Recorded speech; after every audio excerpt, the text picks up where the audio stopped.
UT Jammu Kashmir प्रशासन द्वारा corona के बढ़ते मामलों को देखते हुए इसकी रोकथाम के लिए कुछ दिशा निर्देश भी जारी किए। वहीं इस दौरान यात्री वाहनों, मिनी बसेस, मेटाडोर बसेस को 50% सवारी ही बैठाने के निर्देश दिए गए। इसको देखते हुए all Jammu and Kashmir transport welfare association द्वारा चक्का जाम की घोषणा कर दी गई थी। पिछले 6 दिनों से यात्री वाहन सड़कों से गायब हैं। ट्रांसपोर्टरों ने चेतावनी दी है कि अगर हमारा किराया 50% नहीं बढ़ाया गया तो हम सड़कों पर उतरकर विरोध प्रदर्शन करेंगे। जम्मू कश्मीर के कुलगाम जिले के मंजगांव वन क्षेत्र में सुरक्षा बलों द्वारा आतंकी ठिकाने का भंडाफोड़ किया गया है। कुलगाम के डीएचपुरा के रहमकान मंजगांव के जंगल में कुछ गतिविधियों की सूचना मिलते ही तलाशी अभियान चलाया गया। 34 आरआर द्वारा शुरू किए गए अभियान में कामयाबी मिली है। यहाँ से हथियार और गोला बारूद बरामद किया गया है। जम्मू में कोरोना की दूसरी लहर का असर देखा जा रहा है। प्रशासन द्वारा कई कड़े कदम उठाए गए हैं, जिससे आम जनता को इस महामारी से दूर रखा जाए। जिससे भी इलाके में कोरोना के ज्यादा मामले आ रहे हैं, उन्हें माइक्रो कंटेनमेंट जोन बना दिया गया है। ऐसे ही एक माइक्रो कंटेनमेंट जोन गोरखा नगर भी है, जहां पर स्वास्थ्य विभाग के कर्मचारियों द्वारा लोगों का कोरोना टेस्ट किया जा रहा है। जम्मू में बढ़ते कोरोना वायरस के मामलों को देखते हुए यूटी जम्मू कश्मीर प्रशासन द्वारा 34 घंटों का कोरोना कर्फ्यू लगाया गया था। वहीं जम्मू के रघुनाथ बाजार में रोटेशन के हिसाब से दुकानें खोली गयी, परंतु रघुनाथ बाजार एसोसिएशन के अध्यक्ष सुरेंद्र महाजन ने कहा कि प्रदेश सरकार द्वारा 50% दुकानें खोलने और बंद करने का आदेश समझ से परे है। उन्होंने कहा कि हमने प्रदेश सरकार से वीकेंड लॉकडाउन लगाने का सुझाव दिया था, ताकि कोरोना की चेन भी टूटे और दुकानदारों और व्यापारियों को नुकसान न उठाना पड़े। खरीदार अभी भी असमंजस की स्थिति में है कि कौन सी दुकान कब खुलेगी। कोरोना की दूसरी लहर से बाजार में खरीदार बिल्कुल नहीं आ रहे हैं। प्रशासन को इस ओर तवज्जो देनी चाहिए। देश में कोरोना की दूसरी लहर ने कहर बरपा रखा है। स्वास्थ्य मंत्रालय द्वारा जारी ताज़ा आंकड़ों के मुताबिक पिछले 24 घंटे में देश में कोरोना के 3,52,991 नए मामले सामने आए हैं। इस दौरान 2,821 मरीजों की मौत हो गई। इसके बाद देश भर में कोरोना संक्रमितों का आंकड़ा बढ़कर 1,73,13,163 हो गया है। वहीं पूरे देश में कोरोना से मरने वालों की संख्या बढ़कर 1,95,123 हो गई है। कोरोना संक्रमण के मामलों में तेजी के चलते लोगों को सहयोग देने के लिए भाजपा ने अपने वरिष्ठ नेताओं को जिम्मेदारी दी है। पूर्व उप मुख्यमंत्री कविंद्र गुप्ता ने पार्टी नेताओं और कार्यकर्ताओं से कहा है कि वो इस चुनौती की घड़ी में एकजुट होकर लोगों को सहयोग दें।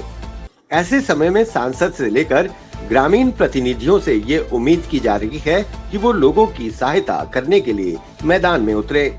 इस दौरान कोरोना की परेशानियां झेल रहे लोगों के लिए हेल्पलाइन भी जारी किया गया। जम्मू में जिला प्रशासन ने रोटेशन के आधार पर हर दिन 50% दुकानें खोलने के अपने 20 अप्रैल के आदेश में संशोधन कर बीती शाम को नया आदेश जारी किया है।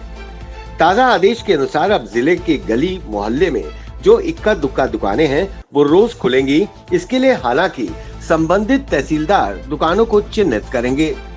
वहीं शादियों के सीजन को देखते हुए ब्यूटी पार्लर अब सोमवार से शनिवार तक अपनी बुकिंग के हिसाब से खोले जा सकते हैं। कोरोना योद्धा होने का सम्मान तो दिया जा रहा है, लेकिन वेतन देने में आनाकानी करने से जम्मू नगर निगम के सफाई कर्मचारी सख्ते में हैं। शहर में तैनात 1500 एनजीओ सफाई कर्मचारियों को पिछले 1 महीने से वेतन नहीं मिला। शहर के नगम अधिकारी, राजनेता इन कोरोना योद्धाओं का सम्मान करते, फोटो खिंचवाते, वीडियो बनाते, फूले नहीं समाते, लेकिन जब बात इनके वेतन की आती है तो कुछ भी नहीं होता। जहां इनका वेतन पिछले हफ्ते मिलना चाहिए, वहीं इनका वेतन 25 से 30 तारीख के बीच में मिलता है, वो भी मुश्किल से।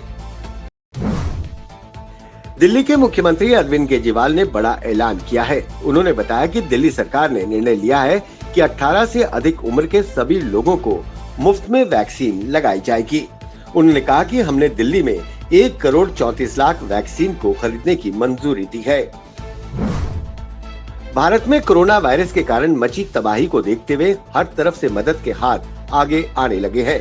कई देश व चर्चित हस्तियां भारत में मेडिकल ऑक्सीजन व अन्य संसाधनों की कमी को पूरा करने के लिए सामने आई हैं। इसी कड़ी में अमेरिकी मल्टीनेशनल टेक्निकल कंपनियों के भारतीय मूल के 2 सीईओ ने भी भारत की मदद को हाथ बढ़ाया है। गूगल के सीईओ सुंदर पिचाई व माइक्रोसॉफ्ट के सीईओ सत्य नडेला मदद के लिए आगे आए हैं।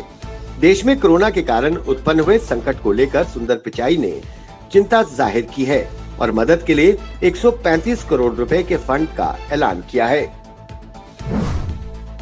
देश में कोरोना वायरस की दूसरी लहर से हाहाकार मचा हुआ है। मद्रास हाईकोर्ट ने कोरोना संक्रमण के प्रसार के लिए चुनाव आयोग को जिम्मेदार ठहराते हुए जमकर फटकार लगाई है।